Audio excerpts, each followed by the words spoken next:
नमस्कार दोस्तों, आज हम बात करेंगे देश दुनिया की 25 बड़ी खबरों के बारे में। उससे पहले आपसे अनुरोध है कि अगर आपने हमारे चैनल को अभी तक सब्सक्राइब नहीं किया है तो प्लीज चैनल को जरूर सब्सक्राइब करें और हाँ, वीडियो को अंत तक जरूर देखें और कमेंट में यह भी बताएं कि यह वीडियो आप किस शहर या राज्य से देख रहे हैं। तो चलिए नजर डालते हैं आज की तमाम बड़ी खबरों पर।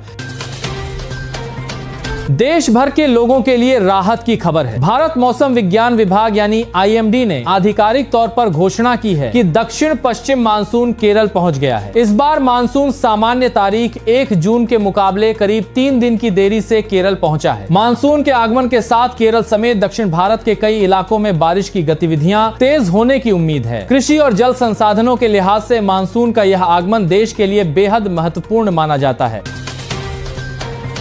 पीएम किसान योजना के करोड़ों लाभार्थियों के लिए जरूरी खबर है। अगर आप पीएम किसान योजना की अगली किस्त का इंतजार कर रहे हैं तो 30 जून से पहले E-KYC जरूर पूरा कर लें। सरकार ने साफ किया है कि E-KYC नहीं कराने वाले किसानों को अगली किस्त का पैसा नहीं मिलेगा। किसान घर बैठे ऑनलाइन या नजदीकी CSC सेंटर पर जाकर E-KYC करा सकते हैं। दिल्ली अग्निकांड के पीड़ितों के लिए बड़ा ऐलान। दिल्ली की मुख्यमंत्री रेखा गुप्ता ने दिल्ली मालवीय नगर रेस्टोरेंट अग्निकांड में जान गंवाने वालों के परिवारों को 10-10 लाख रुपए की आर्थिक सहायता देने की घोषणा की है। वहीं मृतक नाबालिगों के परिवारों को 5 लाख रुपए और गंभीर रूप से घायल लोगों को 2 लाख रुपए की मदद दी जाएगी। सरकार ने कहा है कि प्रभावित परिवारों को हर संभव सहायता उपलब्ध कराई जाएगी। इसके साथ ही घायलों के मुफ्त इलाज का भी पूरा जिम्मा सरकार ने उठाया है। भारत की हवाई सुरक्षा को एक और बड़ी ताकत मिल गई है। रूस से S-400 एयर डिफेंस सिस्टम का चौथा स्क्वाड्रन भारत पहुंच गया है। सुदर्शन चक्र के नाम से मशहूर यह अत्याधुनिक रक्षा प्रणाली 400 किलोमीटर तक दुश्मन के लड़ाकू विमान, ड्रोन और मिसाइलों को ट्रैक कर उन्हें हवा में ही नष्ट करने की क्षमता रखती है। रक्षा विशेषज्ञों के मुताबिक चौथे स्क्वाड्रन के आने से भारत की लंबी दूरी की हवाई सुरक्षा और मजबूत होगी। अब भारत को रूस से सिर्फ एक और स्क्वाड्रन मिलना बाकी है। प्रधानमंत्री नरेंद्र मोदी आज विश्व पर्यावरण दिवस के अवसर पर गुजरात और दमन के दौरे पर रहेंगे। इस दौरान वे 22,000 करोड़ रुपए से अधिक की विकास परियोजनाओं का उद्घाटन और शिलान्यास करेंगे। दौरे की शुरुआत सूरत से होगी, जहां प्रधानमंत्री हजीरा क्षेत्र का दौरा कर विभिन्न परियोजनाओं की समीक्षा करेंगे। सूरत में करीब 18,800 करोड़ रुपए की विकास योजनाओं की भी शुरुआत की जाएगी। इसके अलावा प्रधानमंत्री एक जनसभा को संबोधित करेंगे और बाद में दमन में भी कई परियोजनाओं की सौगात देंगे। उत्तर प्रदेश के NCR जिलों में वाहन चालकों के लिए बड़ा नियम लागू होने जा रहा है। 1 अक्टूबर 2026 से जिन वाहनों के पास वैध PUC यानी प्रदूषण प्रमाण पत्र नहीं होगा, उन्हें पेट्रोल, डीजल या CNG नहीं मिलेगी। सरकार का उद्देश्य वाहनों से होने वाले प्रदूषण को कम करना है। इस नियम के तहत पेट्रोल पंपों पर वाहन का PUC स्टेटस जांचने के बाद ही ईंधन दिया जाएगा। इसीलिए वाहन मालिकों को समय रहते अपना PUC प्रमाण पत्र बनवाने या नवीनीकरण कराने की सलाह दी गई है। सीमा सुरक्षा को और मजबूत करने के लिए भारत जल्द ही बड़ा रक्षा सौदा कर सकता है। जानकारी के अनुसार देश में बनी कंपनियों से $2 अरब यानी करीब 17,000 करोड़ रुपए से अधिक के सैन्य ड्रोन खरीदे जाने की योजना है। हाल के वर्षों में ड्रोन युद्ध की बढ़ती भूमिका को देखते हुए सेना तेजी से आधुनिक तकनीक अपना रही है। इस खरीद से भारतीय ड्रोन उद्योग को भी बड़ा फायदा मिलेगा और देश की रक्षा तैयारियां पहले से ज्यादा मजबूत होंगी। जम्मू कश्मीर में बन रही जोजिला सुरंग जल्द ही इतिहास रचने वाली है। करीब 30 किलोमीटर लंबी यह सुरंग श्रीनगर और लेह के बीच सफर को पूरी तरह बदल देगी। सुरंग के शुरू होने के बाद 3 घंटे का सफर सिर्फ 15 मिनट में पूरा किया जा सकेगा। सबसे बढ़िया बात यह है कि भारी बर्फबारी के दौरान भी इस रास्ते पर साल भर आवाजाही जारी रहेगी। सरकार का कहना है कि यह परियोजना लद्दाख को देश के बाकी हिस्सों से हर मौसम में जोड़ने में अहम भूमिका निभाएगी और सेना की आवाजाही भी पहले से ज्यादा आसान होगी। सीएम बनते ही डीके शिव कुमार का बड़ा एक्शन। कर्नाटक के मुख्यमंत्री बनते ही डीके शिव कुमार ने छात्रों को मुफ्त बस यात्रा देने, निजी रोजगार एक्सचेंज शुरू करने और सरकारी भर्तियों को तेज करने का ऐलान किया है। सरकार ने 56,000 नौकरियों की भर्ती प्रक्रिया आगे बढ़ाने की बात कही है। इसके अलावा 10,000 भारत जोड़ो युवा क्लब बनाने और बेंगलुरु में सड़क परियोजनाओं के लिए 2,000 करोड़ रुपए खर्च करने का भी फैसला लिया गया है।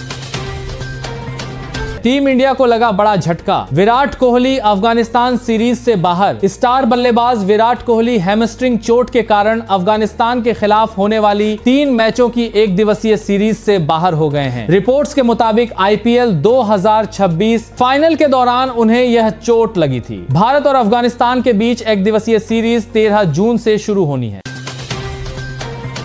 दिल्ली एनसीआर समेत कई राज्यों में मौसम का बड़ा अलर्ट। मौसम विभाग ने दिल्ली एनसीआर, उत्तर प्रदेश, हरियाणा और राजस्थान के कई इलाकों में तेज आंधी और बारिश की चेतावनी जारी की है। अगले 24 से 48 घंटों के दौरान 50 से 70 किलोमीटर प्रति घंटे की रफ्तार से तेज हवाएं चल सकती हैं। वहीं मानसून भी तेजी से आगे बढ़ रहा है और जल्द ही देश के कई हिस्सों में पहुंच सकता है।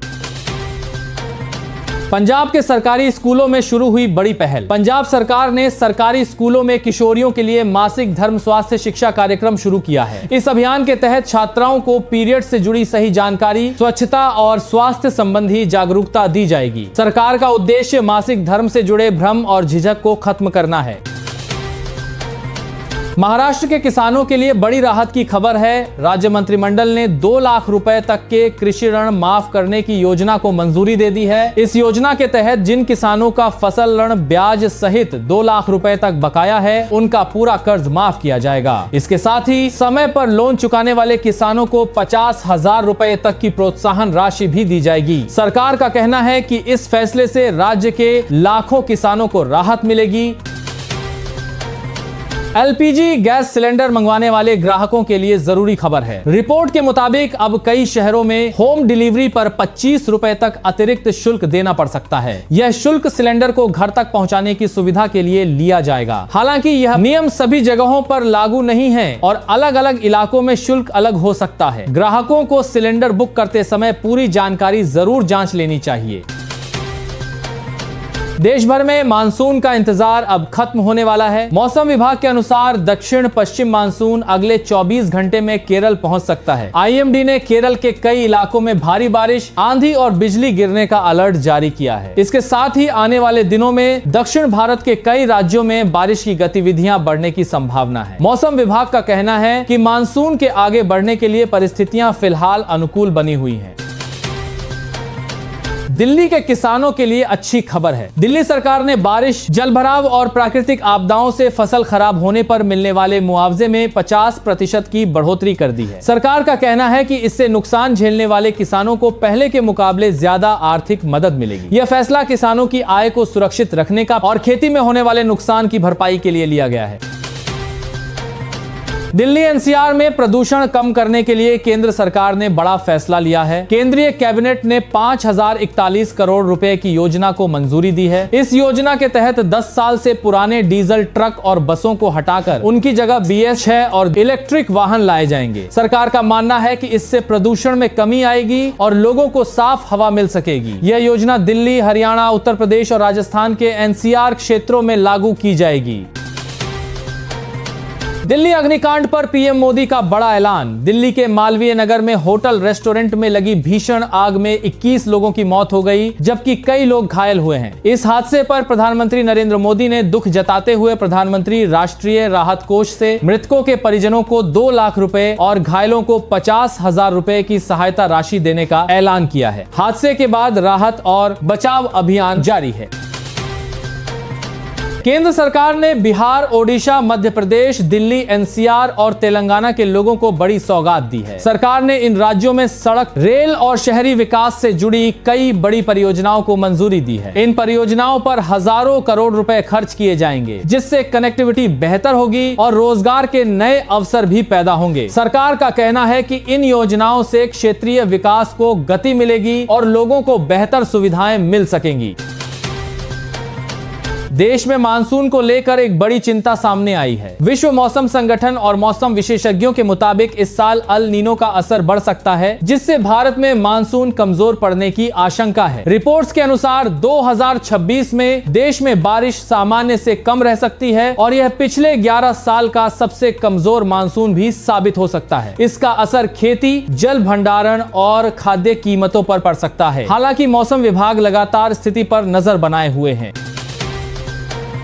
कर्नाटक को नया मुख्यमंत्री मिल गया है। कांग्रेस नेता डीके शिव कुमार ने मुख्यमंत्री पद की शपथ ले ली है। शपथ ग्रहण के साथ ही वह भारत के सबसे अमीर मुख्यमंत्री भी बन गए हैं। चुनावी हलफनामे के मुताबिक डीके शिव कुमार की कुल संपत्ति करीब 1413 करोड़ 78 लाख रुपए है। वहीं आंध्र प्रदेश के मुख्यमंत्री एन चंद्रबाबू नायडू लगभग 931 करोड़ रुपए की संपत्ति के साथ इस सूची में दूसरे स्थान पर हैं। डीके शिव कुमार के मुख्यमंत्री बनने के साथ ही कर्नाटक में कांग्रेस सरकार के नेतृत्व का नया दौर शुरू हो गया है।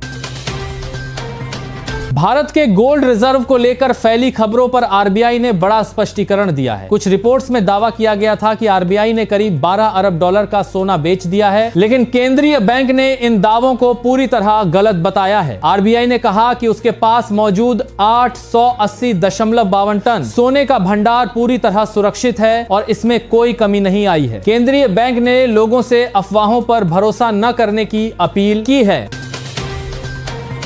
भारत नेपाल सीमा पर रहने वाले लोगों के लिए राहत की खबर है। नेपाल सरकार ने भारतीय बाजारों से खरीदे गए 500 रुपए तक के सामान पर कस्टम ड्यूटी में छूट देने का फैसला किया है। इससे पहले यह छूट सिर्फ 100 रुपए तक के सामान पर मिलती थी। नए फैसले के बाद अब सीमा क्षेत्र के लोग ज्यादा सामान बिना अतिरिक्त शुल्क के ला सकेंगे। इस कदम से बिहार और उत्तर प्रदेश से लगे बॉर्डर इलाकों में छोटे कारोबार और खरीदारी को बढ़ावा मिलने की उम्मीद है। बिहार सरकार ने सरकारी कर्मचारियों के लिए बायोमेट्रिक अटेंडेंस को अनिवार्य कर दिया है। सरकार ने साफ कहा है कि जो कर्मचारी मनमानी करेंगे या नियमित रूप से कार्यालय नहीं आएंगे, उन्हें वेतन नहीं मिलेगा। अब सभी कर्मचारियों की उपस्थिति बायोमेट्रिक सिस्टम के जरिए दर्ज की जाएगी। सरकार का कहना है कि इस फैसले का उद्देश्य सरकारी दफ्तरों में अनुशासन बढ़ाना और कामकाज को बेहतर बनाना है।